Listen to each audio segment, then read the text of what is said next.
Well, this is quite an important story. I know that it is from our own sourcing. We at Bloomberg have spoken to a U.S. official. But what do we know about the U.S. easing or reducing some of their hesitation about Israel's potential offensive, full ground offensive into Rafah?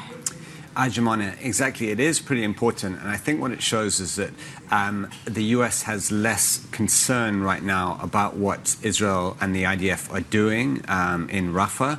And they haven't gone into the center of the city yet. The forces are still operating on the outskirts. They've taken over the Rafah border crossing between Egypt and Gaza. But the Americans seem to be signaling that they're happier now than they were about a week ago or a few weeks ago about what Israel is doing with regards to the humanitarian situation. Why? That's exactly my question. Why are they less concerned now?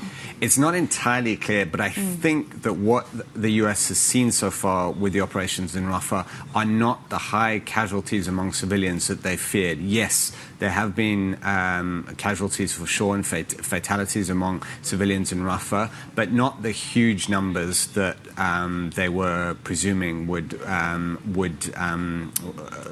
happen only a few weeks ago. In fact, almost 1 million civilians in Rafah have moved out of the city, effectively being forced north by the IDF. So essentially, because in their view, because so many people have left or moved out of Rafah, there's less of a concern about some of these civilian casualties that could occur. And yet, still, there are hundreds of thousands still people living in Rafah. And I thought another story that was really important overnight is that there were scenes of desperate Palestinians storming U.S. aid trucks to get access to this humanitarian aid, to get access to food. I mean, what does that tell us about the situation on the ground?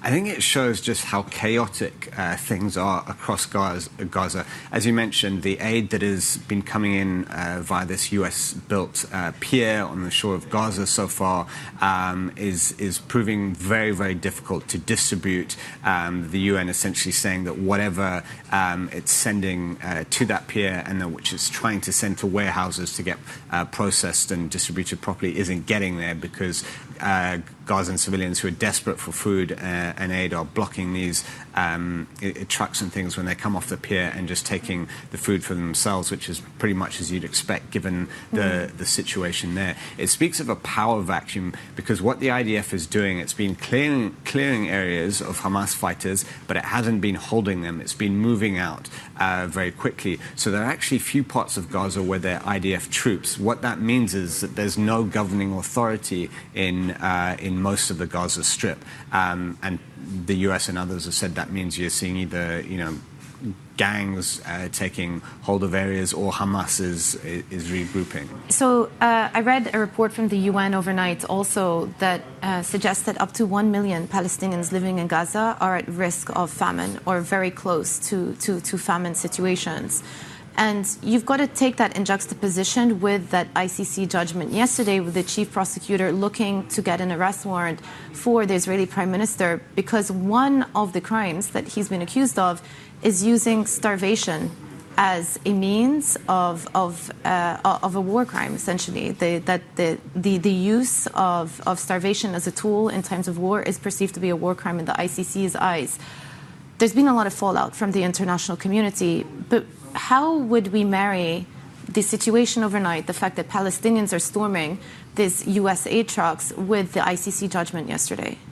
So the ICC's chief prosecutor has essentially pointed to that situation, the parts of Gaza, large parts being on the brink of famine, according to the UN, and saying that is evidence that Benjamin Netanyahu, Israel's defense minister, and Israel's defense minister Yoav Gallant have used starvation as a weapon of war. That's a charge that they have denied strenuously. The Israelis keep insisting that they are flooding or trying to flood Gaza with aid. They say the situation is not getting aid into Gaza. It's what happens after that.